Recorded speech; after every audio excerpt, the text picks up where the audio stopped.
Here I have the line 3x plus 4y equals 12. Remember, two different ways that you can graph that are either to solve for y. So one way would be to go, let's see, I'll subtract 3x from each side, and I get 4y equals 12 minus 3x, and then divide by 4. Y equals, I'm going to move these around so that I have negative 3/4 x, 3 divided by 4. Oops, I'm looking down here. And then plus 3. Then I have y equals mx plus b form. Or I could just go over here and I could substitute 4. All right, so I have 3x plus 4y equals 12. I could go 3x plus 4 times 0 equals 12.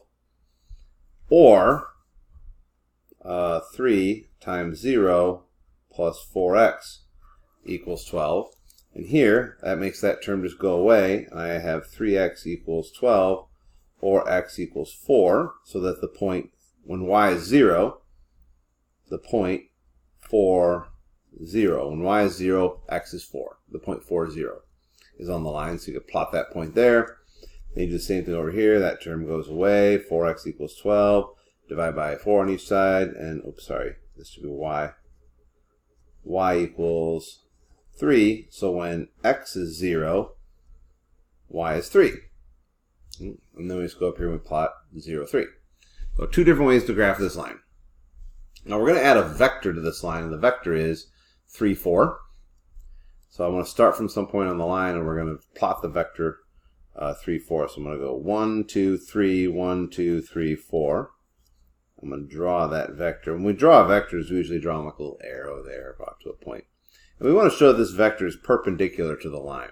Well, first of all, when we put the line in slope-intercept form, we see that the slope of this line is negative 3/4. Right? So m equals negative 3/4. And this vector right here, its slope, 1, 2, 3, 1, 2, 3, 4, is 4 over 3. And notice how this slope here is the same as this one, except it's been flipped upside down and made positive. And the term for that is negative reciprocal. So if you have two fractions, and one of them is basically the upside down negative of the other, they're negative reciprocals, and perpendicular lines, lines that meet at right angles, have negative reciprocal slopes. Now, the more precise mathematical definition for negative reciprocals is that they multiply together to make -1. And you could test that out here.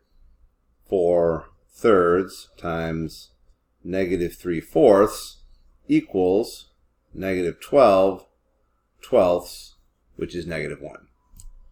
But the more common way to think about it is they're just upside down negatives of each other. I could try that same thing somewhere else. For example, I could try it over here. 1, 2, 3, 1, 2, 3, 4. And draw it right here. And it's the same vector, same slope. Line has the same slope. It's all going to be the same. We were also asked something else about this. The distance from Q to, okay, yeah. So we're told that this point out here, we're told to call it Q.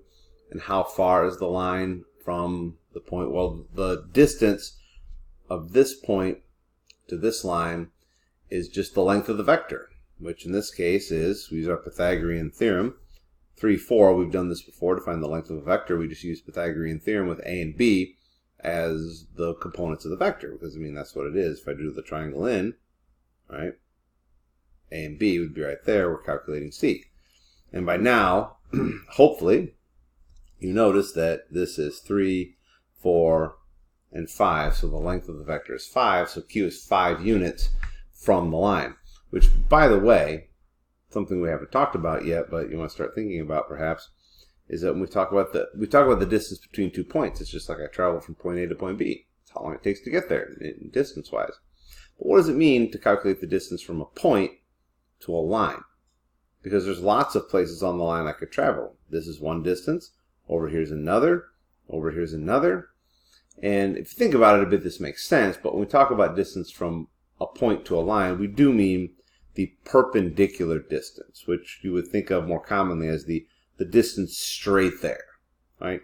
So if I'm standing here I'm not going to say, oh, I'm like, I would say the distance I would say I'm 5 units from this line. I wouldn't say I'm 10 units because it's possible for me to walk a 10-unit trip that takes me to the line, but it's not the most direct path. So the most direct path, straight there, perpendicular to the line is how we measure distance.